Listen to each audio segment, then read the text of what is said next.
আসসালামু আলাইকুম রহমতুল্লাহ বারাকাতুহ। সম্মানিত দর্শক শ্রোতা ভাই এবং বোনেরা, মধ্যপ্রাচ্যের যুদ্ধ নিয়ে আপনাদের সামনে দু একটা কথা বলি। যদিও সর্বনাশ হচ্ছে ইসরায়েলের, মধ্যপ্রাচ্যের মুসলিম দেশগুলোর এবং ইরানের সবচাইতে বেশি, তারপরেও আমাদের উৎসাহ উদ্দীপনা যেন কাটছে না মধ্যপ্রাচ্যের ঘটনাগুলো জানার জন্যে। দেখুন, ইরান ইসরায়েলের সাথে প্রায় 47 বছর যাবৎ সংঘাতে লিপ্ত, স্নায়ুযুদ্ধে লিপ্ত আমেরিকার সাথেও। 1969 সালের ইসলামী বিপ্লবের পর থেকে ইরানের উপরে নিষেধাজ্ঞা চালু আছে এবং ইসরায়েল শত্রু মনোভাবাপন্ন হয়ে আছে ইরানের উপরে।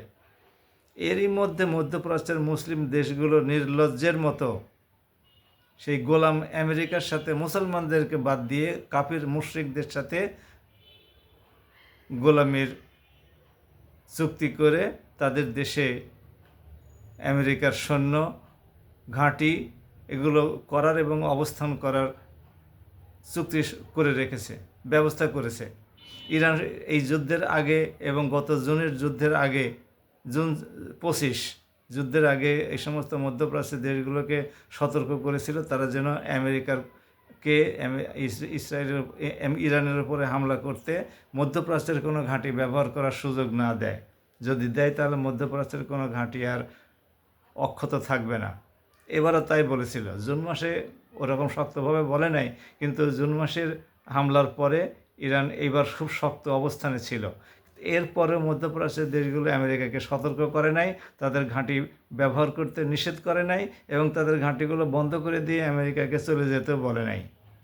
কাজে ইরানের উপরে যখন মধ্যপ্রাচ্যের এই সমস্ত দেশগুলোর ঘাঁটি থেকে সংযুক্ত আরব আমিরাত, কুয়েত, বাহরাইন, সৌদি আরব, কাতার, এই সমস্ত দেশগুলো থেকে যখন ইরানের উপরে হামলা হয়েছে, ইরান তখন কি আপনাদের গলায় ফুলের মালা দেবে? মধ্যপ্রাচ্যের এই সমস্ত মুসলিম দেশগুলো গলায় ফুলের মালা দেবে? আপনি আমার পাশের প্রতিবেশী, আপনি আমার ভাই, ভাইয়ের পরিচয় দিবেন, আপনি আমাকে ভ্রাতৃত্বের বন্ধনের জন্য একেবারে দরদ উতলে পড়বে। আর যখন শত্রু আপনার বাসা থেকে লুকিয়ে থেকে আমার উপরে হামলা করবে, তখন আমি কি আপনার ভাইয়ের পরিচয় দেওয়ার পরে আপনার গলায় গিয়ে ফুলের মালা দেবো নাকি? ইরান এবার ফুলের মালা দিচ্ছে অস্ত্রের ভাষায়, মিসাইলের হামলায়। কিন্তু ক্ষতিটা হচ্ছে কার বলুন তো? ক্ষতিটা হচ্ছে আমাদের মুসলমান ভাইদের। সবগুলো তো মুসলিম কান্ট্রি, এই মুসলিম দেশগুলোর ক্ষতি হচ্ছে। আর কাফিররা বসে আছে এখান থেকে 1500 কিলোমিটার দূরে, ওদের তো কোনো ক্ষতি হচ্ছে না।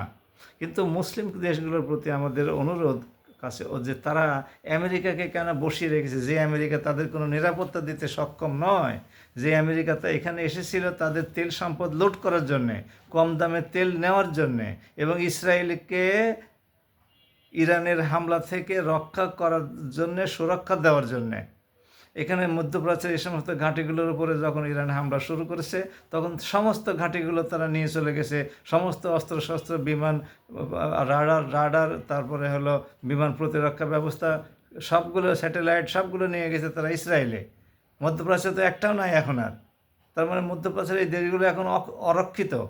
ইরানের হামলার শিকার হয়ে মাঝখানে মারা যাচ্ছে, সম্পদ ধ্বংস হচ্ছে মুসলিম দেশগুলোর। ওরা ওখান থেকে বগল বাজাচ্ছে আর মুচকি হাসছে। মুসলিমরা কত অধঃপতিত জাতিতে পরিণত হয়েছে দেখুন। এই জ্ঞান বিজ্ঞান প্রযুক্তির যুগে তারা এত হালকাভাবে বিষয়গুলো কেন নিল? ইরান বারবার তাদেরকে সতর্ক করেছে, যুদ্ধ শুরু হওয়ার পরেও বলেছে যে তোমাদের ঘাঁটিগুলো আমেরিকাকে ব্যবহার করতে দিও না। তারপরে তারা দিয়েছে, এখনও তারা বের করে দিচ্ছে না আমেরিকাকে। কাজে এদের সাফার করতেই হবে। আচ্ছা, আর একটা জিনিস হচ্ছে এই, আমেরিকা বারবার বলছে ইরানের পারমাণবিক শক্তি ধ্বংস করে দেওয়া হয়েছে, মিসাইল উৎপাদন কারখানা, তারপরে অবকাঠামো ধ্বংস করে দেওয়া হয়েছে, যুদ্ধ জাহাজ সব আগুনে জ্বালিয়ে পুড়িয়ে সাফ করে দেওয়া হয়েছে, এই সাবমেরিনগুলো সব ধ্বংস করা হয়েছে।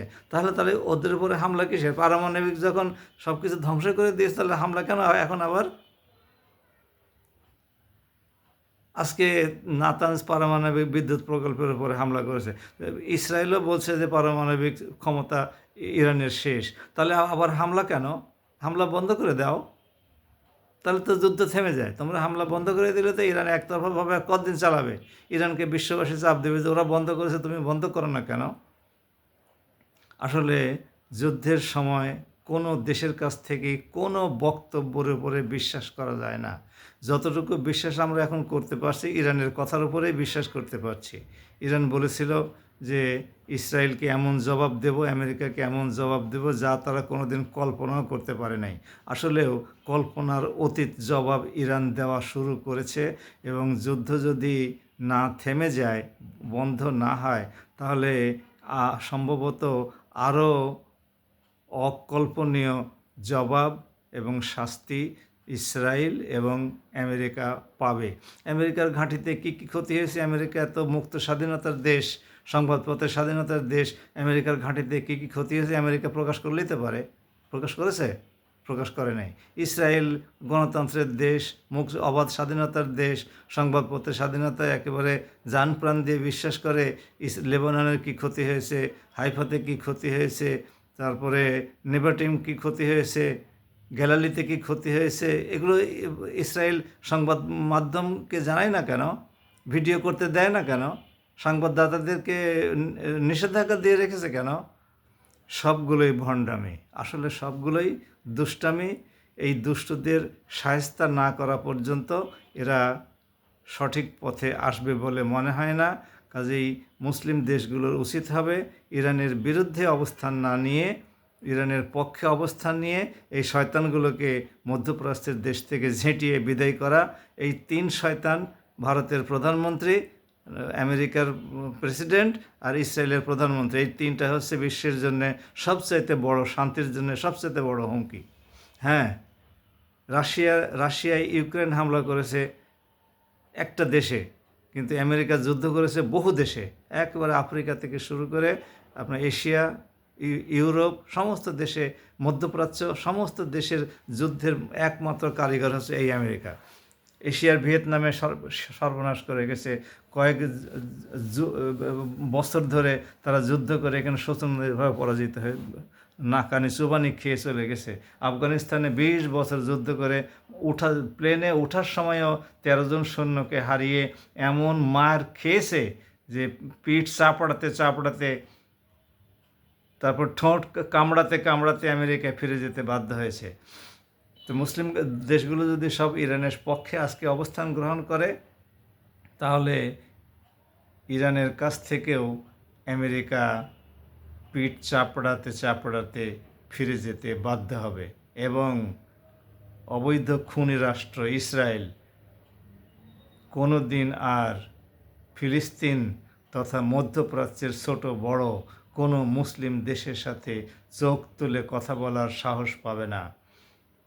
মুসলমানদের ইমানের দুর্বলতার কারণে, কুফরি শক্তির অংশ হওয়ার কারণে, খোদাদ্রোহিতার কারণে তাদেরকে আজকে এই অবস্থার মোকাবেলা করতে হচ্ছে, এবং এই ছোট্ট কুফরি শক্তির সাথে তারা মোকাবেলা করতে হিমশিম খাচ্ছে। 1 কোটি মানুষের দেশ, 20,000 বর্গ কিলোমিটারের একটা দেশ, গোটা মধ্যপ্রাচ্যের বহু দেশকে তারা নাকানি চোবানি খাওয়াচ্ছে, যেখানে খুশি সেখানে হামলা করছে, এবং গ্রেটার ইসরায়েল গঠন করার স্বপ্ন দেখছে। তাদের এই স্বপ্ন যদি বাস্তবায়িত হয়, তারা যা স্বপ্ন দেখে সেই স্বপ্ন তারা জান প্রাণ দিয়ে বাস্তবায়ন করার চেষ্টা করে। আজকে মুসলমানদের ঘরে ঢুকে এই স্বপ্ন বাস্তবায়ন করার জন্য তারা ইরানের বিরুদ্ধে অবস্থান গ্রহণ করেছে। ইরান হচ্ছে তাদের সেই গ্রেটার ইসরায়েল বাস্তবায়ন করার পথে একমাত্র প্রতিবন্ধক। এই প্রতিবন্ধকতা থেকে দূর করতে পারলে তাদের গ্রেটার ইসরায়েল করার জন্য আর কোনো সমস্যা থাকবে না। সুতরাং মুসলিমরা যদি এবার ভুল করে, তাহলে এই ভুলের খেসারত তাদেরকে কতদিন দিতে হবে মহান রাব্বুল আলামিনই ভালো জানেন।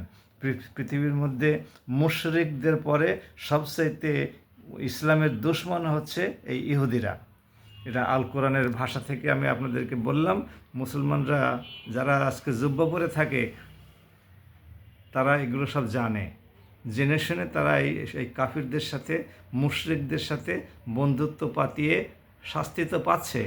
শাস্তি কি কম পেয়েছে? ইন্ডিয়ার মুশরিক সরকার শাস্তি কি কম পেয়েছে নাকি? আরও শাস্তি সামনে আছে। ইরানের ধামাকা হামলা ভারতের জন্য আরও সামনে আছে। আর যদি ইরান ভারতের তেল রপ্তানি করা বন্ধ করে দেয়, অথবা $200 প্রতি ব্যারেল তেলের দাম ধরে নিয়ে নেয়, তাহলে এই যুদ্ধের ক্ষতি ভারত থেকে ইরান পুষিয়ে নিতে সক্ষম হবে।